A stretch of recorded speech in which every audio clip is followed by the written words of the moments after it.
كثيرا. الله أكبر الله أكبر الله أكبر الله أكبر الله أكبر الله أكبر الله أكبر ولله الحمد. وسبحان الله بكرة وأصيلا. أيها المسلمون اتقوا الله تعالى واشكروه على عموم نعمه. فقد قال الله سبحانه وتعالى: وإذ تأذن ربكم لئن شكرتم لأزيدنكم ولئن كفرتم إن عذابي لشديد. وإن من نعمة الله علينا أن أكمل لنا شهر رمضان، شهر الصيام والقيام، فنحمد الله على ذلك ونسأله أن يتم نعمته علينا بالقبول وأن يغفر لنا ما حصل منا من خطأ وتقصير. عباد الله، إن السعادة لا تكون باللهو والمرح وتأكيد الشهوات ورغبات النفس المحرمة، وإنما تكون بتقوى الله وطاعته. من عمل صالحا من ذكر أو أنثى وهو مؤمن فليحيينه حياة طيبة. وعلى هذا فإن سعيد في هذا اليوم من اجتهد في شهر رمضان فصام وقام واشتغل وقته فيما يقربه إلى الله سبحانه وتعالى. أيها المسلمون، إن الواجب علينا أن نقترب لديننا وأن نعلم بأن الله أعزنا بالإسلام، فإن ابتغينا بغيره أذلنا الله، وما ذاك إلا لأن الإسلام أعظم نعمة أنعم الله بها علينا، فهو دين كامل في اعتقاداته وتشريعاته وفي أوامره ومناهيه وفي آدابه وأخلاقه. وإذا أردتم يا عباد الله معرفة القدر نعمة الله عليه الإسلام فظاهروا ما عليه الكفر اليوم وما تعيشوه من تخبط في العقائد وفساد في الأخلاق وضياع الأعراض وهجمت في النظم والقوانين. الله ولي الذين آمنوا يخرجهم من الظلمات إلى النور، والذين كفروا اليوم الطاغوت يخرجونهم من النور إلى الظلمات، أولئك أصحاب النار هم فيها خالدون. أيها المسلمون، إياك ثم إياك أن تكون ممن لا يعرف الله إلا في رمضان، فبئس الصوم لا يعرف الله إلا في رمضان. وإن من علامة قبول عملك الاستمرار في طاعة الله وتحسن الحال. أيها المسلمون، إن من أبرز صفات المؤمنين المحافظة على الصلاة مع الجماعة في بيوت أذن الله أن ترفع ويذكر فيها اسمه يسبح له فيها بالغدو والآصال. والبيوت هي المساجد. وقال رسول صلى الله عليه وسلم: من سمع النداء فلم يأت فلا صلاة له إلا من عذر. رواه ابن ماجه وهو حديث صحيح صححه جمع من أهل العلم. وأهل العلم اختلفوا من صلاة غير صحيحة إن صلى في البيت بلا عذر أو هي صحيحة مع نقصها وعدم كمالها. واختلاف أهل العلم في هذه المسألة يدل على خطورة الأمر. قال ابن مسعود رضي الله عنه: ولقد علمتنا ما يتخلف عنها إلا منافق أو مريض. Ndugu Waislamu, namshukuru Mwenyezi Mungu Subhanahu wa Ta'ala jalla jalaluhu na kumtakia rehema na amani kiongozi wetu nabii wetu Muhammad sallallahu alaihi wasallam. Leo tarehe mosi mwezi wa Shawwal tunasherehekea Eidul Fitr Mubarak baada ya kupitia katika funga ya Ramadhan ambayo tumeangusha na Mwenyezi Mungu Subhanahu wa Ta'ala: ya ayyuhalladhina amanu kutiba alaykumus siyam kama kutiba alal ladhina min qablikum la'allakum tattaqun. Tumeitekeleza nguzo yangu kwamba ni nguzo katika nguzo tano za Uislamu. Ndugu Islam, Ramadhani imekuwa ni shule ambayo kwamba imetutrain akhlaq, imetutrain tabia, imetutrain namna kuwa responsible katika masala ambayo kwamba unafaa uyatekeleze. Kwa hivyo tunataka tuone kwamba ni nani katika sisi ambao wamefunga ataendeleza ile hali yake ya yale ambayo kwamba aliyojifunza ndani ya mwezi wa Ramadhani. Ndugu Waislamu, ndani ya mwezi wa Ramadhani sehemu kubwa ambayo kwamba tumekuwa nayo ni bidii ya ibada. Wa'budullah hatta yatiyaka al-yaqin, muabudu Mwenyezi Mungu Subhanahu wa Ta'ala mpaka mauti ya kupata. Kwa hivyo hilo lilikuwa juhudi yetu. Mchana usiku wake tunasimama, mchana wake tunasimama kwa ajili marudhatillah, kwa ajili ya kuridhisha Mwenyezi Mungu Subhanahu wa Ta'ala. Lazima tufanye continuation kwa ajili ya kumridhisha Mwenyezi Mungu Subhanahu wa Ta'ala jalla jalaluhu. Wapenzi Waislamu, siku hii ni siku tukufu mno ambayo tutakuja kuulizwa mbele ya Mwenyezi Mungu Subhanahu wa Ta'ala, thumma la tusaluna yawma idhin 'anil na'im. Tukae tukijua kwamba tutakuja kuulizwa mbele ya Mwenyezi Mungu Subhanahu wa Ta'ala umuru wetu tuliutumia katika njia gani? Njia ya kumridhisha Mwenyezi Mungu Subhanahu wa Ta'ala au njia ya kumkasirisha Mwenyezi Mungu Subhanahu wa Ta'ala? Na tukumbuke kuna siku tutaondoka katika ulimwengu huu, tutarudi mbele ya Mwenyezi Mungu Subhanahu wa Ta'ala. Kuna nyumba mbili tu, hakuna nyumba ya tatu. Inna hadainahu sabila imma shakiran wa imma kafura. Allah Subhanahu wa Ta'ala ametuongoza, ametupa njia mbili, ima tuwe wenye kushukuru au tuwe wenye kukufuru. Kwa hiyo yule ambaye kwamba man shakara fa inna ma yashkuru li nafsi wa man asaa fa alayha wa ma rabbuka bidhallamin lil abid.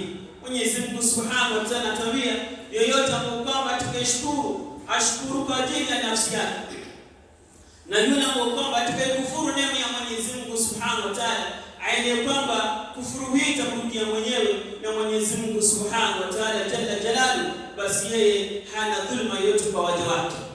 Ndugu Waislamu, ibada swala ni ibada adhimun ambayo Mwenyezi Mungu Subhanahu wa Ta'ala alichukua Rasul sallallahu alaihi wasallam special trip kumpeleka kutoka katika msikiti wa Makka mpaka kufika katika mbingu mpaka mwisho ambao kwamba alifikisha, ambaye alipata maneno makubwa, laqad raa min ayati rabbihil kubra, aliona katika miujiza Mwenyezi Mungu Subhanahu wa Ta'ala ni kubwa. Ndugu Waislamu, kadri ya swala katika maisha ya Muislamu, kadri ya swala katika maisha ya Muislamu ni sawa na kichwa. Mwanadamu huwezi ukatembelea bila kichwa. Kwa hivyo yote ambayo kwamba anayetembea na ana Mwenyezi Mungu Subhanahu wa Ta'ala amempatia uhai na aswali, aelewe kwamba amepata hasara kubwa mbele ya Mwenyezi Mungu Subhanahu wa Ta'ala jalla jalaluhu. Ndugu Waislamu, lazima katika amru bil ma'ruf, amru kuntum khayra umma ukhrijat lin-nas ta'muruna bil ma'ruf wa tanhauna 'anil munkar. Mwenyezi Mungu Subhanahu wa Ta'ala anatuambia sisi Waislamu, sisi ni umma bora, na ubora wetu upatikana kwa ajili ya kuamrishana mema na kukatazana maovu. Man raa minkum falyughayyir biyadi, yoyote ambaye kwamba anaona uovu basi auondoe. Kwa hivyo ndugu Waislamu, ni jukumu langu na wewe na mwingineyo kuamrisha mema na kukataza maovu, kwa sababu ndio alama ya ubora ummat Muhammad sallallahu alayhi wasallam. Ndugu Waislamu, kuamrisha mema si jambo, laisa al-amru ikhtiyari, bali huwa wajibun, si jambo la kuvolunteer, ni jambo la wajibu ala kulli muslim wa muslima, juu ya kila Muislamu na Muislamu mwanaume na Muislamu mwanamke kutekeleza ni amana. Ndugu Waislamu, maulama waliopita walifanya bidii na juhudi kubwa kwa ajili ya kuamrisha mema na kukataza maovu. Tukiangalia kama alama kwa ufupi sana nukta hiyo, alama katika wala kupamba katika kitabu cha Sahih Muslim, asahul kitab baada al-Quran, kitabu kwa upamba ni sahihi baada ya kitabu cha Mwenyezi Mungu Subhanahu wa Ta'ala. Kitabu hicho ni kitabu kwa upamba kimebainisha Uislamu ama ahkamu za Uislamu, kila kitu. Sasa umma wa Kiislamu hauelewa mpaka akafika Ibn Hajar al-Asqalani akachukua jukumu, akatoa mzigo kwa umma wa Muhammad sallallahu alaihi wasallam kuwatolea sharh kwa ajili ya fahamu kitabu cha Mwenyezi Mungu Subhanahu wa Ta'ala. Tukiangalia katika kitabu cha pili kitabu Sahih Muslim, al-Imam an-Nawawi vile pia akatolea sharh kwa ajili umma upate nafasi ya kuelewa nini aliamrisha Mwenyezi Mungu Subhanahu wa Ta'ala na nini alikataza Mwenyezi Mungu Subhanahu wa Ta'ala. Yote inaingia katika amru bil ma'ruf wa nahy 'anil munkar, kwa mshamema na kukataza maovu. Ndugu Islam, nukta nyingine ambayo kwamba Islam tuangalie ni kwamba Mtume Muhammad sallallahu alaihi wasallam katika hijjatul wada aliweza kuhusia umma wa Kiislamu. Alisema nini? Istausu bin nisa'i khaira. Mtume sallallahu alaihi wasallam katika hijjatul wada, hija ya kuaga, hija yake ya mwisho ya mwanzo na ya mwisho, Mtume Muhammad sallallahu alaihi wasallam aliwahusia wakina mama, aliwahusia sisi wanaume kwamba tukae wakina mama katika njia nzuri. Fa innahunna, kwa sababu hawa kina mama wameumbwa katika ubavu uliopinda, na lau kama utapambana kwamba watakunyosha utavunja na kuvunja ubavu huo utaliki. Ndugu Waislamu, umma wa Kiislamu hauwezi kwenda mbele ikiwa umma huu utaweza kudharau mama ama kudharau wazazi wetu.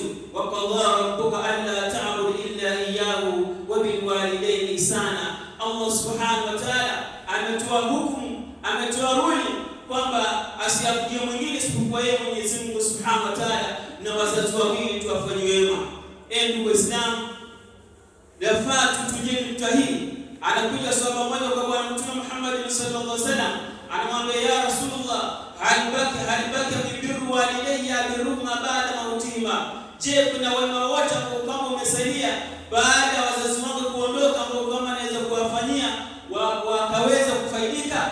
Mtume Muhammad sallallahu alaihi wasallam akasema, akamwambia kwamba kuombea dua kwa Allah Subhanahu wa Ta'ala, hasa siku kama hizi, mwezi wa Ramadhani umepita na siku ya Eid kama hii, kuwakumbuka wazazi wako kwa ajili ya dua ni jambo la muhimu sana. Mtume Muhammad sallallahu alaihi wasallam anatuambia, idha mala ibn adam qata amal illa min thalathin, wanadamu anapoondoka duniani basi amali zake zote huwa zimeisha isipokuwa mambo matatu. Moja katika hayo, wala mswali, ambaye anaacha mtoto mwema ambaye ataweza kumwombea dua kwa Mwenyezi Mungu Subhanahu wa Ta'ala. Ndugu Islam, nini umma huu unahitaji wakati huu? Nukta ya mwisho ambayo tunamalizia hotuba yetu, umma wa Kiislamu wahitaji nini? Ama watu wasiokimaa wahitaji nini? Ama watu wa Kenya wahitaji nini wakati huu? Tumekuwa na challenge, changamoto. Nyuma huko tulikuwa na changamoto ya misikiti. Alhamdulillah rabbil alamin, misikiti imejengwa kila sehemu, miswali imejengwa kila sehemu. Je, kiu ya umma huu ndio imefika mwisho?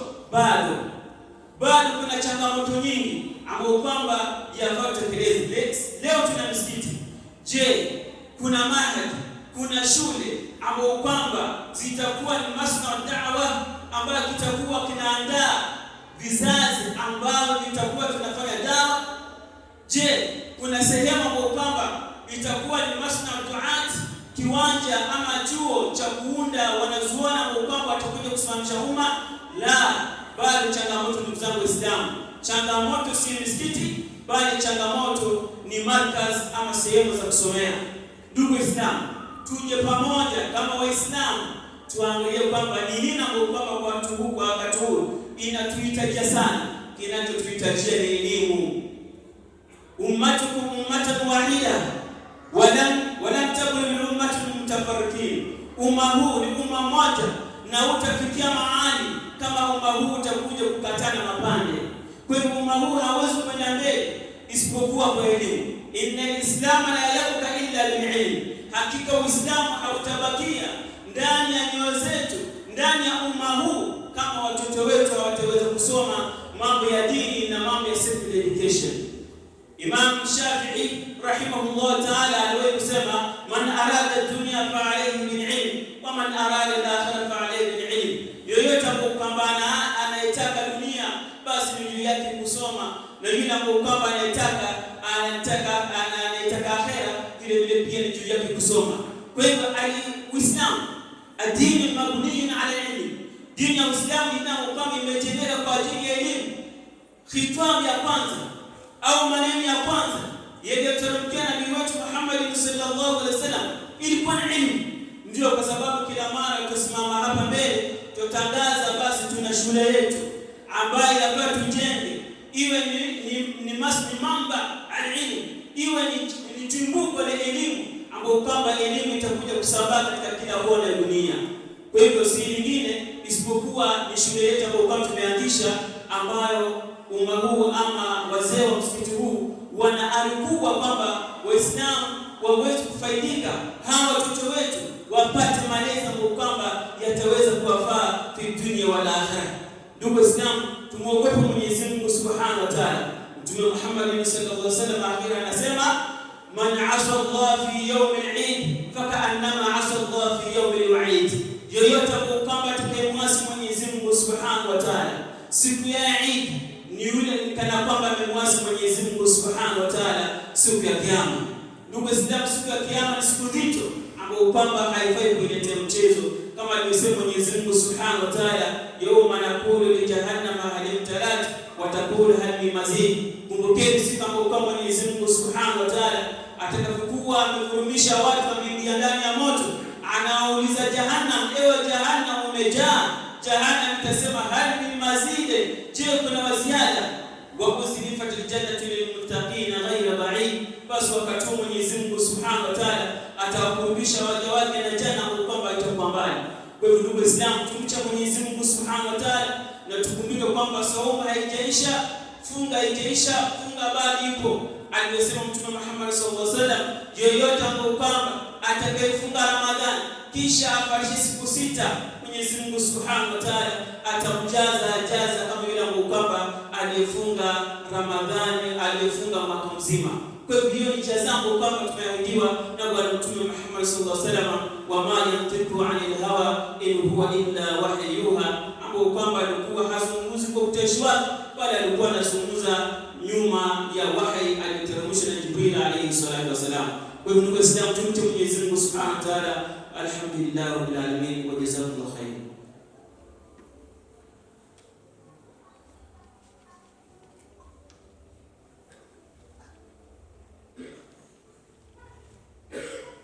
Allahu akbar, Allahu akbar, Allahu akbar, Allahu akbar, Allahu akbar, Allahu akbar. Alhamdulillah rabbil alamin wassalatu wassalamu ala man la nabiyya ba'dahu wa ala alihi wa ashabihi ajma'in. Faqad qala Allah ta'ala fi muhkam tanzil ba'da a'udhu billahi minash shaitanir rajim, inna Allaha wa malaikatahu yusalluna 'alan nabi ya ayyuhalladhina amanu sallu 'alayhi wa sallimu taslima. Allahumma salli ala Muhammad wa ala ali Muhammad kama sallaita ala Ibrahim wa ala ali Ibrahim, wa barik ala Muhammad wa ala ali Muhammad kama barakta ala Ibrahim wa ali Ibrahim fil 'alamin innaka Hamidum Majid. Warallahu an sahabil kiram sayyidina Abi Bakr as-Siddiq wa sayyidina Umar ibn Khattab wa sayyidina Uthman ibn Affan wa sayyidina Ali ibn Abi Talib wa jami'i sahaba Rasul أجمعين. اللهم في المؤمنين والمؤمنات والمسلمين والمسلمات الحياة والأموات برحمتك يا أرحم الراحمين. اللهم اعز الإسلام والمسلمين، اللهم اعز الإسلام والمسلمين، اللهم اعز الإسلام والمسلمين، وذل الشرك والمشركين ودمر أعداءك أعداء الدين. اللهم انصر جيوش المسلمين في مشارق الأرض ومغاربها يا رب العالمين. اللهم يا من لا يحتاج إلى البيان والتفسير، إن حاجتي إليك كثير وأنت عالم بي وبصير. اللهم جبلنا بالعافية والسلامة وقنا بالتقوى والاستقامة ووعدنا مجيبا لندامة إنك السميع يا رب العالمين. اللهم إنا دعوناك كما أمرتنا واستجب لنا كما وعدتنا والحمد لله رب العالمين. بارك الله لي ولكم في القرآن ونفعني بكم بالآيات الكريمة. أقول قولي هذا واستغفر الله.